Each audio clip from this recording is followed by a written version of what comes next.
Iran ने America को एक ऐसा झटका दिया है जिसकी गूंज सिर्फ वॉशिंगटन तक ही नहीं बल्कि पूरी दुनिया तक महसूस हो रही है।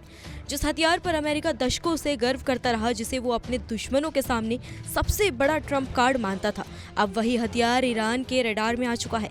जी हाँ, ईरान के डिफेंस सूत्रों के मुताबिक देश ने अपनी स्वदेशी वायु रक्षा प्रणाली बाबर 373 में ऐसी तकनीक विकसित कर ली है जो अमेरिका के सबसे advance stealth fighter F-35 lightning second को डिटेक्ट और ट्रैक करने में सक्षम है।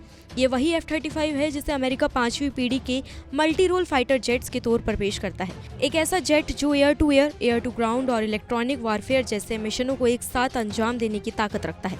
एक सिंगल इंजन वाला युद्धपोत जो अब तक अदृश्य माना जाता था, लेकिन अब ईरान का दावा है कि उसका fire control radar system 316 kilometre की दूरी से एक करार ड्रोन को इंटरसेप्ट करने में सफल रहा, जिसकी रडार क्रॉस सेक्शन लगभग 2.14 वर्ग मीटर थी।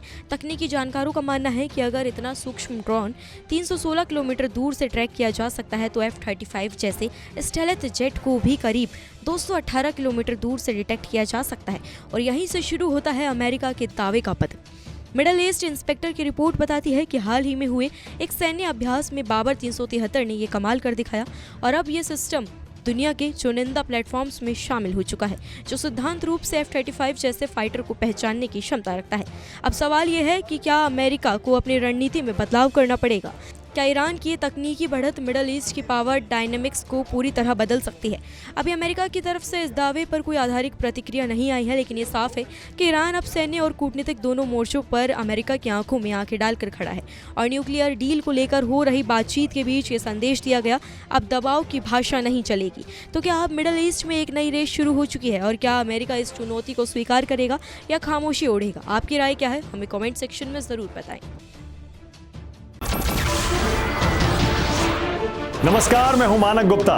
अगर आपको हमारा ये वीडियो पसंद आया हो तो इसे लाइक और शेयर जरूर करें और हाँ, हमें सब्सक्राइब और फॉलो करना ना भूलें ताकि आप देश और दुनिया की कोई खबर मिस ना करें। तो जुड़े रहिए हमारे साथ और देखते रहिए न्यूज़ 24।